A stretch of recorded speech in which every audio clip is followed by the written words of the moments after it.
CANopen Logxaminer is a PC software running on Windows. No CAN interface is required. It is used for analysis of log files for CANopen and CANopenFD networks and can handle a wide range of log file formats. It can also handle very large log files.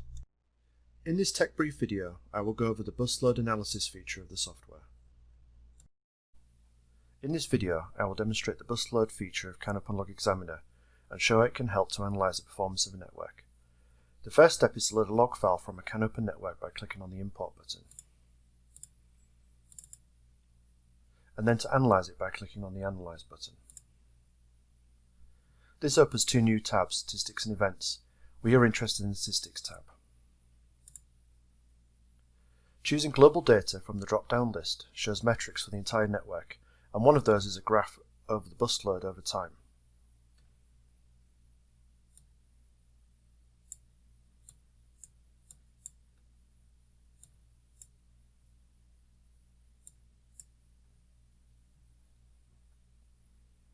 We can see that from the start of the log file the bus load increased to nearly 25%, then settled back down to nearly zero. There are a couple of sustained bursts of around 4% later on in the recording. By hovering the pointer over the graph, we can see the actual bus load value at that point. The peak is around 11.3%, and the bursts are around 4.34%. When the pointer is hovered over the graph, it also shows a time step at that point, so we can measure the length of the bursts. The first burst is at 16.278 seconds, and the end of the burst is at 19.218 seconds, giving a duration of around 3 seconds. We can see what was happening on the bus during these bursts by clicking on the graph. CANopen Logxaminer will switch to the log view and highlight the corresponding message transmitted at that moment in time. The highlighted message is a PDO, and we can see that the messages before and after are also PDOs, so it appears the burst is caused by transmission of these PDOs. If we click between the bursts, we can see that only heartbeat messages were being transmitted at this point. Because there are only two nodes transmitting once per second, the bus load is very low. The bus load is calculated by measuring how many CAN frame bits appeared on the bus during a specific time window.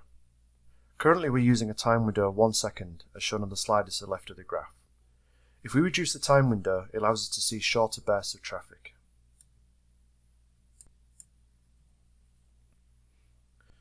With the window set to 10 milliseconds, we now have a much finer view of the bus load showing more transient activity. There are clearly two spikes at 100% bus load that occurred.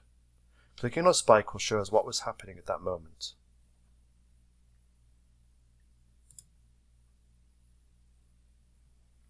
We can see that some form of network scanning occurred. We have switched the timestamp mode to relative milliseconds using the drop-down list.